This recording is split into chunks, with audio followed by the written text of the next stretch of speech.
ଖୋକା ଭାଇଙ୍କ ଗୀତାମୃତକୁ ପାନ କରି ବିଭୋର ହେବା ସମୟ ହୁଏତ ଆସିଯାଇଛି। ତେଣୁ ଏ ଭୂମିକା ପ୍ରିୟତମା ପ୍ରିୟତମା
ଖୋକା ଭାଇଙ୍କ ଗୀତ ସ୍ପେଶାଲି ଭଲ ଲାଗିବାର କାରଣ ଥିଲା ସେ ନିଜେ ଲେଖିପାରୁଥିଲେ, ସ୍ୱର କରିପାରୁଥିଲେ ଆଉ ଗାଇ ବି ପାରୁଥିଲେ।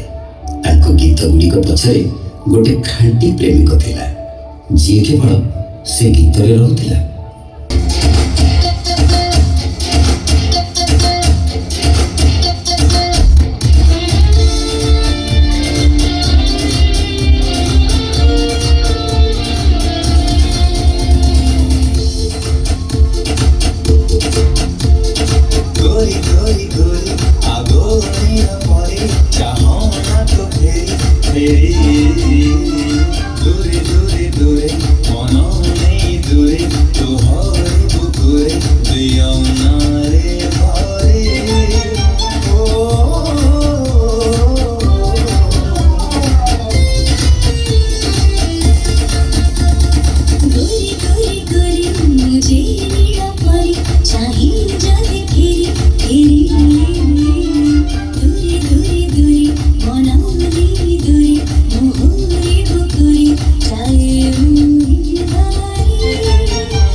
ଖୋକା ଭାଇଙ୍କ ଗୀତରେ ଗପ ଆରମ୍ଭ ହୋଇସାରିଲାଣି ଆଉ ସେ ବସି ରହୁଥିଲେ ସେ କାହାଣୀମାନଙ୍କର ଏପି ସେଣ୍ଟର ହିସାବରେ।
ताना जिका पाई से तो छाना छाना अरे अभी अभी वाला था